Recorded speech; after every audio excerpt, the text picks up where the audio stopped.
Welcome to Let the Quran Speak. The word jihad strikes fear in people's minds. What does it actually mean? Is it a holy war? Is it terrorism? Or is it something less nefarious? With me is Dr. Shabir Ally. Dr. Shabir, welcome to Let the Quran Speak. Pleasure to be on. The word jihad has been mentioned throughout Islamic history from the very earliest times. What does it actually mean, Dr. Shabir? Well, the word is an Arabic word, obviously, and it's a verbal noun from the Arabic verb jahada, which means to struggle, make effort. So it could mean to make effort to bring about betterment in society, or it could be the effort that it takes to purify your own soul. So spiritual exercises, all of this will be jihad. So, for example, performing Hajj as a pilgrimage, because if it's arduous requirements, traveling, going around the Kaaba, physical effort, so this is called the jihad, especially it's called a jihad for women. So striving in the way of God that is mentioned in the Quran again and again could take any one of these forms, but it could also be a military form. If, for example, there is injustice being done and you want to correct that injustice and you plead with the aggressors and they're not changing their ways, you may need, as a body politic, you may need to have your army go out and face the aggressor in a military confrontation. Because in the early days, there wasn't a dedicated army. It was like every man for himself. So the concept tended to be thought about in a loose way, as if anybody can go into a military confrontation with anybody else. But gradually, Muslim scholars put the brakes on, and as they systematized Islamic law, they showed that this is not something that anyone can just take up on their own. There would be usually a sultan or a ruler in a Muslim land, and the ruler would have his dedicated army, and there are people in charge of various things. People have specialized. There are doctors and nurses and so on. So the doctors and nurses wouldn't be the fighters. They would be the people to take care of those who are wounded in battle and those who are wounded or injured or sick, regardless of battle. And then there are people who are dedicated and trained for battle. And then there are ordinary citizens like students in the universities and so on. So there's specialization. So it's not a chaotic situation in which everyone goes into battle. But we've spoken about this as if it is an isolated Muslim concept, but the concept of defending the oppressed and bringing about justice, righting wrongs, and so on, this is there in the Old Testament and the New Testament, and I think it is more widely even than this, outside of religion, acknowledged as one of the ways of the world by which people might, bring about a better world. We prefer that there is no war, and there's no injustice to bring about the need for a war, but some facts of life are there to be faced. Dr. Shabir, in the Quran, how is jihad referred to? So the word jihad is usually accompanied by the extension fi sabilillah, al-jihadu fi sabilillah, Okay. Struggling in the way of God. And when something is said to be in the way of God, we know this to be a noble enterprise. It's not something that is done out of rage, or out of selfish motives. I want to gain something, therefore I'm going into a battle for some personal gain. Or somebody has hit me and I'm enraged, and therefore I'm going into a battle for my own sake. It is for the sake of God. And the Quran speaks about illah kalimatillah, the raising of the word of God. So the word of God, from the Quranic perspective, needs to be that which ranks supreme. All of the dictates that come from God for peaceful living, for justice among human beings. As we know from the Old Testament, for example, there are laws to ensure that there is fair dealing between all segments of society. When those laws are broken, like, for example, thou shalt not commit murder. So if that law is broken, then somebody has to deal with the murderer. And so the Old Testament has laws. How do you deal with the person who has committed murder? In a similar way, the Quran has laws. This is how you deal with people who are committing acts of aggression and murder and taking advantage of the weak and the orphans and the downtrodden in society. So this is what the Quran is speaking about when it mentions the term jihad, if it means in a military framework.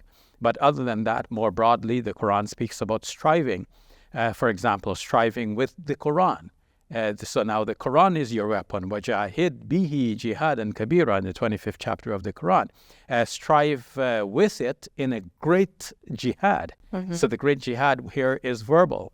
It's not even a battle. It is the effort to pronounce the teachings of the Quran to listeners who would pay attention. So, Dr. Shabir, why do you think jihad has this really negative connotation in the minds of people who are not Muslim?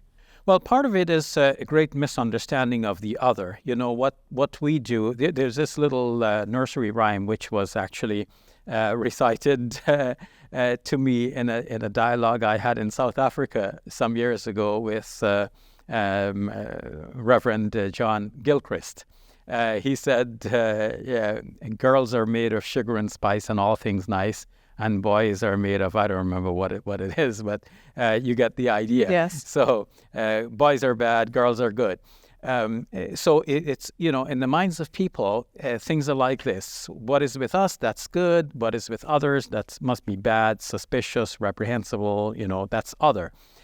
So when people look at, for example, a Muslim society, and they say, okay, all right, there is a little bit of celebration here because, some enemies have been killed. So they say, okay, this is reprehensible. And yes, we find that reprehensible as well. Like, why celebrate when somebody has died?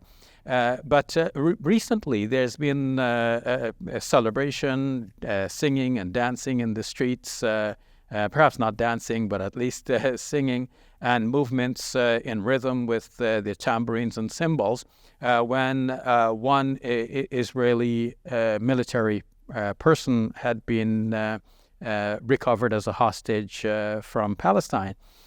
So there's celebration over here, celebration over here. This is just what humans do.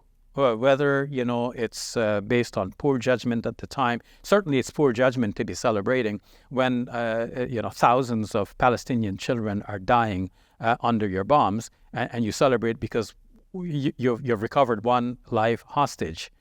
But people only judge others. They don't judge themselves. And this is why it is mentioned in the New Testament that Jesus, on whom be peace, said, don't say to your brother, let me take this speck of dust out of your eye. First remove the plank from your own eye, and then you will see better to remove the piece of sawdust from your brother's eye. Mm-hmm. So people are always looking at the others and blaming others. They see the faults in others, but not in themselves. So one is this otherness.